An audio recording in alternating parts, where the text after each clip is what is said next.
Herkese merhaba arkadaşlar, kanalımıza hoş geldiniz. Halit Ergenç ve Bergüzar Korel yurt dışında düzenlenen seçimlerde sandık başına gitti.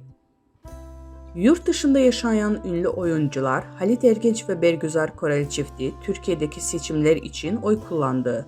Uzun süredir Londra'da yaşayan çift oy kullanma işlemini tamamladıktan sonra sosyal medya hesabından fotoğraflarını paylaştılar.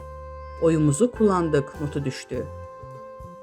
Bergüzar Korel ile Halit Ergenç Türkiye'ye sık sık gelseler de oylarını yurt dışında kullanmayı tercih ettiler. Bergüzar Korel Instagram hesabından eşiyle verdiği bir pozun yayınlayarak oyumuzu kullandık ifadelerini kullandı. Bizden bu kadar arkadaşlar. Videoların devamını gelmesini istiyorsanız da kanalımıza abone olmayı unutmayalım. Hoşça kalın.